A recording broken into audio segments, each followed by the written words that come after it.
Hello, everyone, and welcome to Reimagine 2021. I'm your co-host, Ashlie Meredith, Head of Education at MouseBelt Blockchain Accelerator. Today, we're bringing you version 7.0, the history of coins, and we have a really exciting guest for you today, Anthem Hayek Blanchard. He's the CEO and co-founder of Hera Software, has a really awesome, interesting background. We'll be able to tell you a lot about what is going on in financial markets, gold, money, everything about the history of coins. Welcome, Anthem. Thank you for joining us. Humbled and grateful. Thank you for having me, Ashlie. So thanks for joining us. Before we dive into everything you're doing at Hera Software, why don't you tell our viewers a little bit about your background? What were you doing before? How did you get into blockchain? So humbled and grateful. My wife and I, Cynthia, co-founded a company 10 years ago called Anthem Vault, a precious metal company built to make it easier for people to buy, sell, and own gold and silver. And before that, I had worked as a person, really kind of head of business strategy, did a whole bunch of things, kind of the utility guy at a company called goldmoney.com, which was a startup that my father had invested some seed capital in about 25 years ago. And when he passed away about 20 years ago, I decided when I graduated college out of Emory, I would take some interest in it, and it ended up becoming the world's largest digital gold currency company by 2008. It went public on Toronto Stock Exchange about 6 years ago. And so my wife was in the music industry, so she actually predates me in being in digital assets. So she co-owned a music publishing company in Nashville and did a lot of like background singing and things like that. And so really the two of us together really formed our company as a precious metal company. About 8 years ago, we started building in public protocol software, which is the type of software that the Bitcoin inventors invented with Bitcoin. And we built the world's first gold cryptocurrency, quote unquote, that Reuters credited us with as a promotional tool for our Anthem Vault platform. And we were able to lower our acquisition costs by about 40 times. And that caused us to go full on building and public protocol solutions. We built another version we were planning to launch live a year later called Hayek Gold. And that ended up getting railroaded. We were about 5 years early in market timing, and also we were pre-US regulation. And it caused some conflict with our banking relationships with our precious metal company, Anthem Vault at the time. So we ended up holding off, ended up waiting a couple years, spun off assets, and ended up deciding to do a gold token in the US called Anthem Gold. We launched a couple years ago. But in building this and designing the build, we realized we needed a real binary differentiator. And we decided what that was going to be was anchoring all of our inventory logs for the gold bars and gold logs going in and out of the vault into Bitcoin in some way. And we were going to do it some way that was 100% public protocol, which I realized about 2 years later, about 2 years ago, was ransomware proof, 100% uptime, and perfect data integrity to the level of Bitcoin. And that inventory log, which is a stack of public protocols, we called Hercules. And Hercules is an index layer that we built originally on Ethereum, although now we're planning to shift onto another public protocol here for Hercules called Casper, and basically use that layer as an index operating system to basically keep track of all the layers underneath it. A bit like Red Hat with the Linux LAMP stack. We have Hercules as our stack, and the company that serves Hercules as this trust solution is called Hera Software Development. And so that's the origin genesis of my background, about 20 years in e-payments. My parents were really famous themselves in the gold industry. They built the world's largest retail gold business. About 30 years ago, they sold it. They were real famous for helping to make gold bullion coins and bars physical legal to own. So believe it or not, for about 31 years, it was illegal for a US citizen or resident to own gold bullion from 1933 through 1974. And that was kind of the way that my parents built a lot of acclaim for themselves, became kind of pseudo-historical figures, and did a lot of other really amazing accomplishments. My dad unfortunately died at the age of 55. He was actually in a wheelchair. He was paraplegic, so I'm adopted. So I learned a lot about wealth.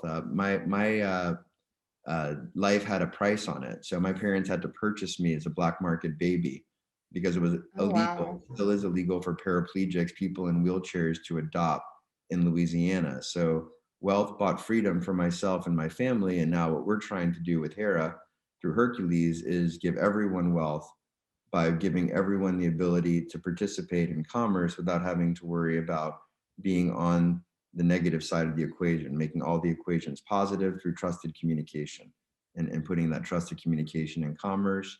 Bitcoin gave us that ability to have trusted record keeping. And that's really what has enabled us. We're really sitting on the shoulders of many giants, all these public protocol creators.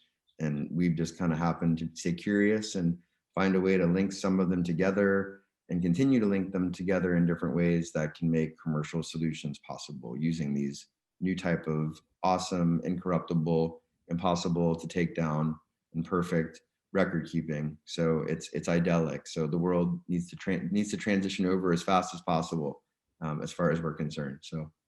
Yeah, thank you so much for sharing that story about your family and what they have done to promote ownership, right? The ability for us to own our wealth, own it in whatever form that we want. I was wondering if maybe you could go in a little bit to the kind of the evolution of both the companies that your parents and yourself have worked on and where you are today. Just kind of explain a little bit more about, I think it's important for people to understand the import of technologies like Bitcoin and blockchain to understand kind of the evolution of ownership of gold. So you say, over 30 years ago, it was illegal to even own physical gold. Then you have this website 25 years ago called buygold.com. And then you're able to have a digital representation of that. And now we have it similar to Bitcoin. So yeah, maybe you can explain that a little bit for our viewers. 100%. And really there is a lot of comparison with gold and Bitcoin. And I think some of them are appropriate and some of them can be confusing. But appropriate's all to one's own definition. But Bitcoin is like the most powerful of all these public protocols. So it's the strongest clock. It's the world's strongest clock. It's the world's strongest record keeping, world's strongest notary. And it's by orders of magnitude over Ethereum, which is second in terms of the amount of power that it takes to secure the network of Bitcoin. And gold is very similar in the sense that it has formed the bottom layer, kind of the base layer of our old world system of commerce. And the thing is that our new world system has not really become a new world system yet because we're not really getting any material amount of our goods and services served by services using public protocols to serve goods and services right now. It's just not reality. And so we're still living in this old world of gold, analog, people and banks and governments and all kinds of these institutions, companies that humans have to make choices in. And that's analog speed. Me or you saying yes, no versus light moving right now for this interview, right? I mean, we're moving billions of times, trillions of times, however much slower than the light is, right? So this is the same thing we suffer from. And gold really made for the best form of proxy value in a world that only could define value by proxy or by like some third party is what proxy really means. And money itself is really something that has to be defined by someone's. There have to be a group of people that basically say this is money, or the world has to say, okay, this is money, but basically money is always something that has to be defined then. And anything that's definable has to be defended, and anything defended can be aggressed. And so the way I look at it is that basically what we look at when we have like a piece of gold or a dollar bill or a stick or whatever, a rock or whatever someone's used as money in the past, we say, I'm going to sell or buy this good or services from you or to you. And basically then I'm going to give you this unit of account that's going to basically be a representation of value. Literally, it's a representation of value. It's a third party of value. Representation is a third party. So basically what that means is that there's like you and me as the buyer, seller, buyer, and then there's this third party middle thing, whether it's a dollar bill, whether it's a bank, whether it's a series of banks, right, with our credit card, for example, there's always middle people. There always have to be middle people. If I decide to send you, Satoshis, keys to Bitcoin or whatever, gold keys, that give you direct access to gold in a vault somewhere, then basically you have direct access to that value. There might still be some other mechanisms right now of humans, and hopefully that will change in the next, 5, 10, 20, 30, 50 years. But the reality is that you have direct value that no one else can directly take away, especially if it's something that's not physically tied to something else and it's a service or like a synthetic good. And so effectively, that's barter. I give you something, you give me something, that's it, and then the records are done. So, I mean, I look at it like Satoshi's Bitcoin software keys are barter to gain a date time entry stamp into the world's strongest clock.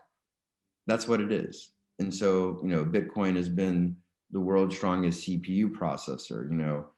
Interplanetary file system has been the world's strongest public hard drive. STORJ, I think, is the world's strongest, or vying for one of the world's strongest private hard drive, right? That's where we use these components in our stack or have. And so, we look at like a protocol does one thing well. Like we're talking on all kinds of private protocols right now, probably SAP, VoIP, HTTPS, right? Email is like, IPOP or SMTP, right? Protocols, whether they're private, meaning that you have to have access and permission from some master, or is public, meaning that it's permissionless as long as you have a prerequisite entry of software keys and there is no master. Either way, the protocol only does one thing well. Protocol software just means a type of software that it secures itself using a network. Now, the beauty of one of the best beauties, I think, of public protocol software is it's super efficient. It's very, very light code. And just like us as humans, the computer is the same in the sense that you give the computer 100 lines of code or 100,000 lines of code, it's going to read the 100 lines of code like 1,000 times faster, just like kind of us, right? So the lighter that you can make the code, which is eliminating the security, the reason the operating systems are so big on our phones, our computers, and that we're constantly having to update them is security. It's a gigantic labyrinth, a big maze. It gets bigger every time the company versions, and basically changing walls, doors, windows every single time. That's basically how it works. That's why it's like gigabytes upon gigabytes. It keeps getting bigger and bigger. It's very onerous to run that kind of code. And then the internet itself, you look at how we access the internet today, as long as like we buy enough pipe basically from our home or business or wherever, we gain access. And we gain access to all these computers that are running corruptible software. So this is like a recipe for total disaster. And it's why we see like ransomware. I mean, there was like an HBO documentary I just saw on the way back from Dubai to the US, on the way to Houston, going to Colorado, just like not even a week ago about this. And, it's I think the real reason we have a lot of the hysteria going on right now. I mean, the Federal Reserve went out less than a week ago, 3.3 trillion on average in daily payments went out for 2 hours plus. So that's, about 300 billion if you average that out 24 hours, which is probably even more than that, because I think it was during business hours or something, that hundreds of billions of dollars of payment delays, right? So like if you look at Gartner Group stats at cybersecurity and ransomware attacks, it basically is 0 to 8 years ago. They state 20 billion like this year, basically. But I think that number is probably off by 100 plus times, because what's unreported, underreported, and economic losses that are unreported or underreported, I mean, it's one of the whole reasons you pay a bounty for ransom is to not have it be reported and to be able to get your systems up fast. So, that's, you don't want someone to know, especially if you're a government or a bank where your entire business is practically record keeping. The last thing that you want is for people to know that your record keeping and record keeping techniques are vulnerable. So that's really how we've kind of grown to this crazy prominence, to like $100 million total available market gold retail company, to like hundreds of billions or trillions if you look at enterprise cloud companies like Amazon or Microsoft. I mean, it's crazy. But yet, people are betting on the future. That's why Tesla's worth more than like all the other car companies combined or something, because the past no longer serves us. We have all these indicators, interest rates, betting on the future, right? Public protocol speculation with all the keys and multi-trillion-dollar valuation in our space now, without it even really being commercial software yet. I mean, these are great indicators of a very bright future that's going to involve public protocols. It's going to involve access, where good people win because good people can prove their actions, and bad people now have to prove their actions. Once the ability to corrupt information in the past is removed, like today, everything is corruptible. You can fake anything, a date, time, anything, email system, website, file, and never know the difference. You can get in, everyone's in everybody else's servers. If you ask people one-on-one that are in big positions in the IT of any company, they will share that with you over a few drinks. That is the reality. And people are just praying that people are stealing data in the systems and not going to try to start holding the systems ransom, because that's totally a possibility. And the reality is people get more desperate, they do more desperate things. So, that's the nature of why I think we've seen it. People are working at home a lot more now, obviously, with COVID the last year. That's causing the incidences to like ramp up double digits or triple digits, sometimes quarter over quarter, from like numbers that you actually see published, which again, I'm very skeptical about, and I think are like totally underreported, not to the fault of any survey company or anything, but just because people want to really keep it quiet. Like they do not want to talk about it. It's like a holy, commercial thing, the sacredness of my data, right? Like sacredness of my systems, people have to trust in my systems or else they're not going to buy my services and goods anymore. Right. So Yeah, well, you kind of hint at, I think, what are the biggest themes in what the cypherpunk movement was, what creating any sort of blockchain protocol is about, which is, of course, like security, immutable data, but also about incentivization, right? You mentioned, any system, basically, a political system, a state, a democracy, a constitution, is about how do we incentivize good actors and disincentivize bad actors, right? With Bitcoin, there is the incentive is to solve a specific series of computations correctly. There's a clear incentive to upkeep that record. So yeah, just a thing that I'm super interested in as a political philosopher. How do we incentivize good actors and disincentivize bad actors in a way in which people are the most free and able to pursue the things that make them happy. So what are some of those, how does that relate to buying gold today? Like, what is it that Hera Software is doing to preserve kind of those ideals, and how does that relate to the gold market? So it's really trusted record keeping. How to make good actors win is through recording their actions in a commercial way, because once that's seen, business wants trust, wants reliability, wants certainty. So the more that commercial actors can see certainty, then it drives down the prices and increases the value, because so often the reason why people keep buying from their same supply chain is that's the best thing that they can trust, right? And so gold was the best thing that people could trust when record keeping was totally corrupt. Like I'm talking no computers, right?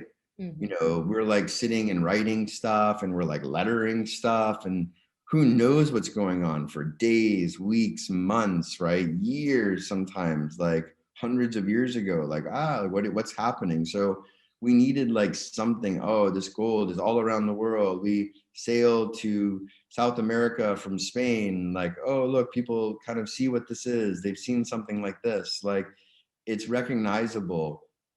Communication, sight, physical attributes of something is a form of third-party validation of something that everyone can agree on this thing being valid. Oh, it always melts at this certain rate. You can always form it, it's kind of rare. It's hard for us to find lots of it, usually. And then sometimes when that happens, then like the gold price went down for hundreds of years, right? But there's lots of examples of that happening in history too, like corrupted history, even though it was that crazy when that happened, right? But point being is that gold was basically like the best value marker in a violent system that we still live with today, because ultimately gold still has to be defended by people. Gold standard has to be defended right now by the US military, even though it's way, way, way devalued. The unit of account, technically, when it comes down to it, is still gold. It's still technically the US government holds gold, as a fungible, meaning exchangeable, liquid thing. And that's really what money has to be, as it turns out in history, because we've tried all these experiments, and even the corrupted history, from what we can tell of the past, 5,000, 6,000 years, it's a common motto that the attributes of money are very definite in terms of what makes for the best money. Now, less than 13 years in, Bitcoin has given us barter. Basically, barter in a way that's infinitely better than money, because barter in a way that's triple book entry accounting, perfect record keeping, and it removes one of the three parties out of the equation. So, by definition now, going from 3 to 2 is 50% better. And it removes a whole layer that's a possibility for miscommunication, that's corruptible. And basically right now, these two parties can just totally, okay, we're fine. And the record keeping is over here, totally out the way, right? And is always here permanent. As long as the community members find benefit in the community will hold. It's kind of like, eHarmony could be the world's biggest Ponzi scheme if you don't get married, right? So, a lot of things are like that. You use a service, right, for a long time, and is it a Ponzi scheme or not? Well, you could argue both ways, but at the end of the day, if enough people are using the network, who cares? The network is useful. It's relevant to enough people where the network holds. So it's like Dogecoin, right? It's relevant. It's funny, right? Now, will it last in 10 or 20 years? I don't know. Like, will it find commercial viability? I have a hard time believing it, but I'm human and I don't know. I can't predict the future. So, but I appreciate all of the speculation on Dogecoin and other things. I appreciate, people staying curious and adopting these, protocols. And, you're seeing what happens. Artists are coming in with NFTs, people that are finance people are coming in with like DeFi, right? I mean, there are all these cool things where, are happening. So even though some of it's kind of, or a lot of it's very like only speculative and, isn't probably sustainable, all that code and those ideas and some of the ideas and protocols actually will be, I think sustainable. And then, it's just a wonderful playground for all of us that are developing in the space solutions, especially business solutions or whatever, non-business solutions, to go out, access that code, enjoy it and be able to build, more fun things, basically using all this open source code. Absolutely. So would love to let the viewers know more about exactly what Hera Software is doing. And also, tell the students tuning in, you currently are the CEO of a company making big moves in the blockchain space, and any advice you might have for them. I would say stay curious, know nothing, stay curious, keep on learning, stay humble, stay grateful, and don't be afraid, right? The harder you fall on the floor, the better success that you will have is my lesson in life, my biggest one so far. So, from an entrepreneur standpoint, business standpoint, and really with Hera, it's about helping maximize others' perceived wants and needs of enjoyment. For us, it's about delivering enterprises, public and private, governments and companies, some way that they can trust to commerce, which is really, again, 100% uptime, guaranteed ransomware proof, and perfect data integrity. And that's perfect record keeping, and that's into Bitcoin always. And we always use public protocols. So I'd say, stay true to staying curious about your passion. And if you're not sure about your passion, then I think seeking your passion is a passion. So that's really in with the stay curious. Stay curious, and I think if you do that, then probably good things will happen, because a lot of people are too afraid to stay curious, and that's when they go back to that fear base and revert back to old behaviors and old thought patterns. And we all do it. It's just a matter of like, what level are we going to live at and kind of live in the future versus how much of our behavior is going to be in the past, right? And I just think that this whole movement of, peaceful commerce, world peace is possible through commerce that's entirely built on trust. And trust is love, and love is infinitely stronger than hate, which is fear, right? So it's obvious what's going to happen. So it's just a matter of embracing what's going to happen. And I think the best way to start is, buy some Satoshis, Google Maps, Bitcoin ATM, download whatever, Edge Wallet. I hawk them because I've known Paul Pui for 7-8 years, and we know the code base there because we've done, our original Anthem Gold build we did on that using his wallet keys, infrastructure. So yeah, and if anyone's curious, look me up. So I'm always looking for interesting people to work with. So if you want a little excitement, I can't promise it'll be easy, but I promise you it'll be hopefully fun and different. So if anyone is interested in, working with me, they can text me 702-569-3431. And yeah, just text me and just introduce yourself and tell me about your passion, your curiosity. That's so nice of you to share your phone number. And my heart stopped a little bit because the first 6 digits were the same as my old phone number. But I realized we both lived in Las Vegas, obviously. And yep, 702, about 10 years in Las Vegas. 569 too. That's funny. Wow. Small world. Yeah. Well, I love what you had to say about curiosity because, I feel a lot of people give a lot of lip service to, especially if you're experiencing a hard time or having any mental health issues. It's always, like have a gratitude journal, and it so works.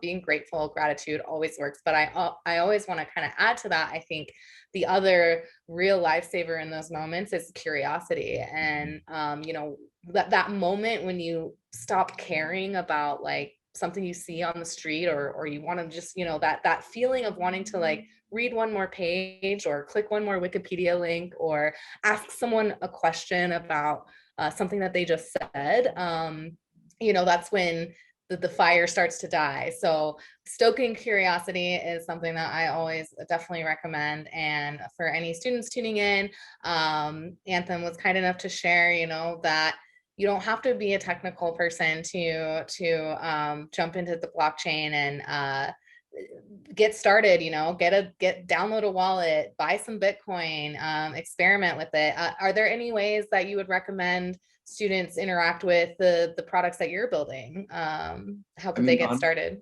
Honestly, we're enterprise. So, we're really business. I mean, we've really been attracting so far like 50 to 100 GDP countries right now with services. We're just had, it looks like some good movement with like a Fortune 100 that's taken about a year. I mean, these are long processes. I mean, some of them aren't. Like one of the government builds, we ended up meeting the CEO of the sales partner at the end of December, got the confirm in January, and it'll be the world's first incorruptible mall sweepstakes. And so we'll be making some noise about that in a little bit with press release. And so that's exciting, so I would say if you want to get involved, I mean, obviously feel free to text me, get in touch with us, HeraSoft.com. We have a splash page. Literally, we haven't even finished the first page yet. We have all these clients and we're almost done it. So in fairness to our team. And so, we're just humbled and really excited. I mean, I can't get over the kind of reception we've had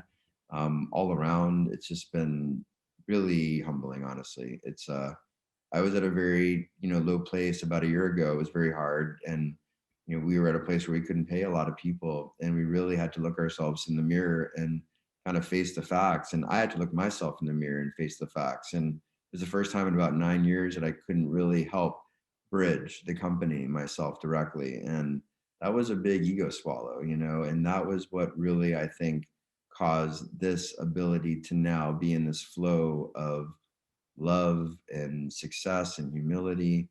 And we're not even successful yet, really, but I look at myself as successful now because I can kind of get past myself a lot now, and understand, wow, this Hera, it's like the biggest sun in the universe, right? And it's kind of that play, right? In Greek mythology where Hercules is like a half mortal, half human and is super strong, but like his stepmom is Hera. And so they get along, right? So, it was just kind of a little bit of fun. I mean, Hercules represents like commerce story in some ways. The pillars of Hercules were the mouth of the Mediterranean, by like the Straits of Gibraltar during the Roman Empire. So there's kind of like the pillar is always on the dollar bill or on all currency signs. Like they've got the one line or the two lines. That stands for the pillars of Hercules originally. So, Heracles, I Hercules. never knew that. So little fun, I guess, pseudo facts, historical myths. So, but yeah, so it's kind of like based on that, redefining commerce through trust. And so, yeah, Hera is the biggest sun in the universe. So have to name our software development company Hera. Yeah, well, I'm so glad you told us the history of how you named your company, because I was definitely curious as a philosopher who studied ancient Greek. So thank you for sharing that. Well, just to wrap up before we end, maybe like zooming out a bit more to our theme, history of coins. Um, we have, the cypherpunk movement, the birth of Bitcoin, birth of Ethereum, all the way up to the bull run. Any thoughts that you have? When did you first start paying attention to Bitcoin? Where was your entry point into this history of coins? And what do you think about the bull run right now? Do you see any similarities to when you first got into the space? Any thoughts about what's happening in the stock market? So really good questions. Briefly, I got introduced by a guy named Trace Mayer, originally who I met at Gold Money about 15 years ago, and his family ended up becoming big shareholders in Gold Money, and I became friends with Trace. And he started talking to me about Bitcoin about when it first came out. And I was unfortunately not patient enough. So the other thing I would say, stay patient and be a good listener. If you can do those things, then you're guaranteed success. So I didn't listen well enough, honestly. I probably should listen more. I played around for a few hours back, whenever that was, 12 years ago or so. And it was just too hard for me. I didn't have the mind for it or the patience for it at that point. But I was super curious about it at that point. I will say that, I could hear enough of what he was saying that it made sense to me. And so on a level, but I didn't really trust how strong it would be. And basically once I saw it for about 2 years or so, I started to believe in it. I bought some in 2012. Actually, it was 12, 12, 12 for $12. Really easy Oh, to nice. remember. And so that was really, really cool. And obviously, was able to do a little bit, but really put most of that back in the company. We started really building about 8 years ago. Once it was about 3 years old or so, I gained enough trust for it. It's like, what the hell? Let's do a promotion. It's $5,000 worth of gold. Why not? And basically, we did it, and it was like so phenomenally. We like doubled our account size in 3 months, and we had already been open like about a year and a half at that point. So, it was pretty phenomenal. And I was kind of like, wow, okay, this is the future. I see it. I always kind of saw it as rails, and I still kind of do see it as rails. Like I see, the protocols are like rails to the services that are served. And, that was kind of a little bit different for me, I think, than some of the people in the space that really kind of, I mean, honestly, in fairness, lost some trust, I think, in public protocols commercializing, because there were a lot of just really early ideas from a market timing standpoint. I mean, ourselves included in gold tokenization. So I have a lot of sympathy for that. So, in terms of the current markets, I mean, I think we're very near an equities top right now. I mean, maybe as soon as a few months, maybe as long as, less than a year, maybe to the end of this year.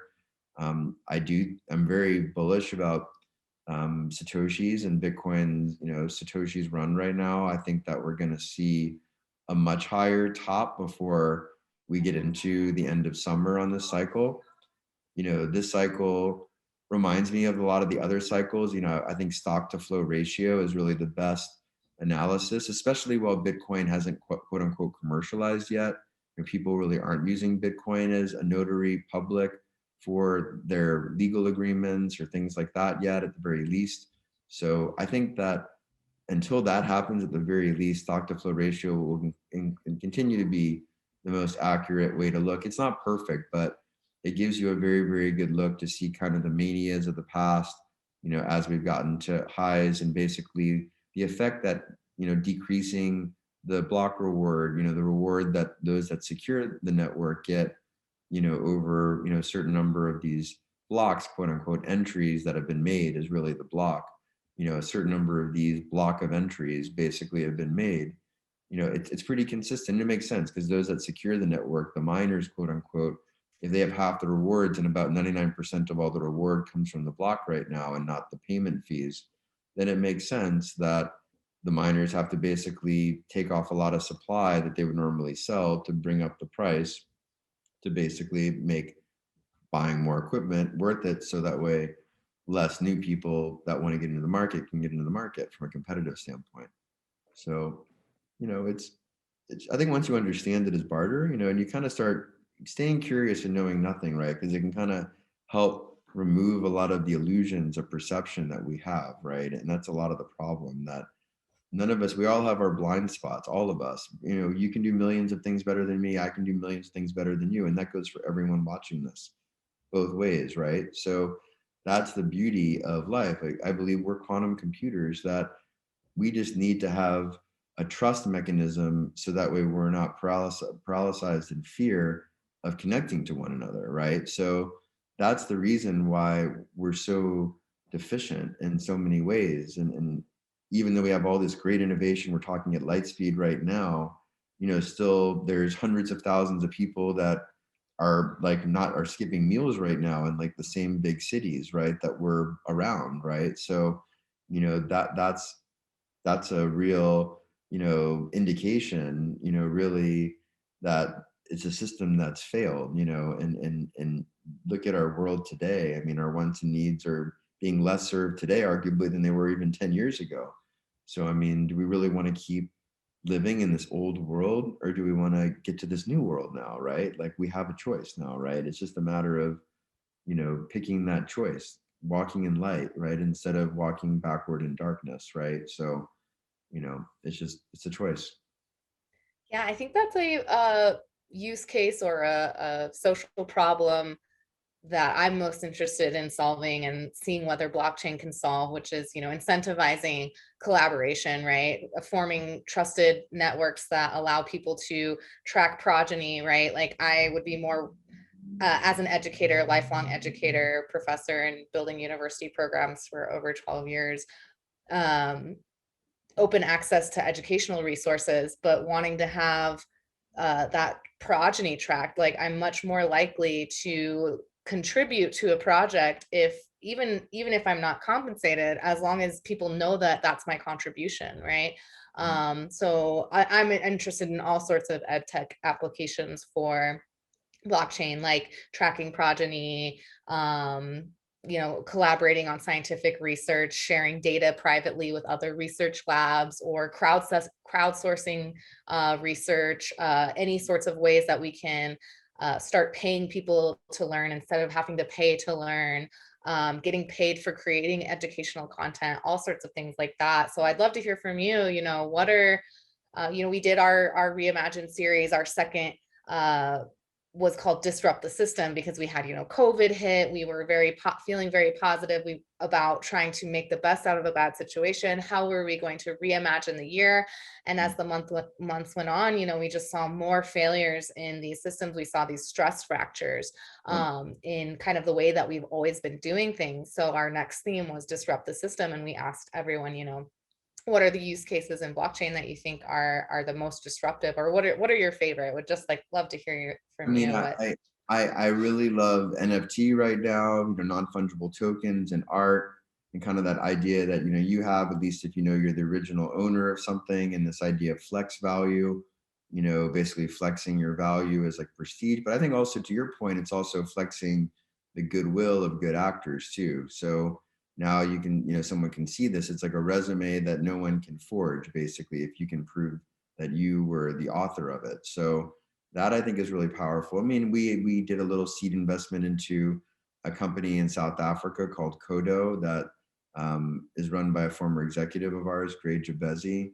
And he's got about 50,000 on his main YouTube, and he runs a blockchain university, so which is profitable, and does a great job of really educating people and about kind of the hard knocks of the space, and teaching them just some basics about it, how to custody the keys, if you're interested in speculating in the markets, kind of some basic do's and don'ts from his perspective, which has worked out pretty well for him and people that have followed him. So I think that, staying curious again, I mean, I'm always on the prowl for, different ideas, different markets that we can serve. I mean, we do build some stuff on speculation.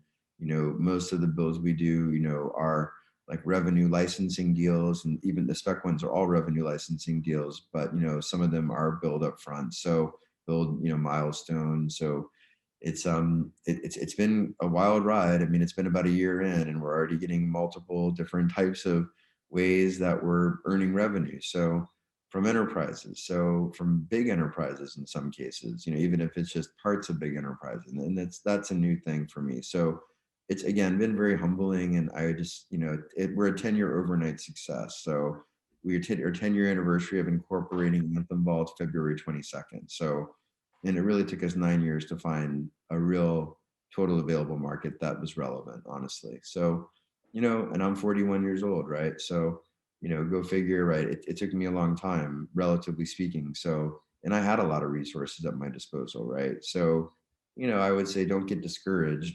This is the best time ever to do something without any resources, quote unquote, financially, and even education wise, in some ways you're better off because you can educate yourself, right, by doing instead of just watching all the time. I mean, education is important to be able to speak language to other people, which is critical to be successful ultimately in life. However, you can also, it's like, a picture is worth 1,000 words. If it's a picture that's deceiving and it's 1,000 words, it could be 1,000 words that can kind of put you 1,000 words further from a truth, or closer to a truth or somewhere in between, right? So, just being conscious about, what it is that you're thinking, you're doing, right? What is the purpose, right? I mean, often when I'm talking to someone who's like telling me about what they're doing, the first question I typically ask is like, what is your passion or what is the purpose? Why? The why, right? Like, why are you doing this basically? That's another way to say it. I just like to kind of disguise the why and the what. Mm-hmm. So, but yeah, any way that you can find your curiosity, I would say stick to it and, stay curious about finding your passion, right? And then when you find passion, stay curious about the passion, right? And that's really been it. I mean, I call myself the Don Quixote of the team, surrounded by a bunch of, Leonardo da Vinci's or whatever, Marie Curie's, right? So a lot of geniuses, and I just kind of stumbling into this boat, and I'm kind of on this boat in a river, and a boat kind of gets bigger, and the river gets bigger, and people kind of magically appear along the side of the boat and kind of float in, and that's kind of how it's been. And we just flow down this river, and it seems to be getting better, bigger, faster, whatever, right? So it's been quite a fun ride. So I'm very grateful for it. Oh, that's so great. I always call our co-founder the genius wrangler because he's just so good at getting a bunch of geniuses in a room and getting them to work together. So that's great to hear. And congratulations on 10 years with your company and the success you've been having lately. Tell us one more time, anyone, who do you want to hear from and how can they find you? I want to hear from you if you're curious, if you found anything I said interesting, agreed, or disagreed. So, I want to hear from you if you want to communicate. So radical transparency on a radical voluntary basis. So, I respect everyone not wanting to communicate with me too. So, whatever you want to do, you're welcome to it. Text is the best way, really. So in WhatsApp or even just SMS is even great. So just regular plain old text. Yeah, 702-569-3431. And I'm around. So Anthem Hayek Blanchard. So that's me. And Yes. yeah, Ashlie, thank you for this opportunity. It's been tremendous and very grateful for it. It's been quite an interview. Thank you again for joining us. That was Anthem Hayek Blanchard, CEO and co-founder of Hera Software. And everybody stay tuned for more from Reimagine 2021.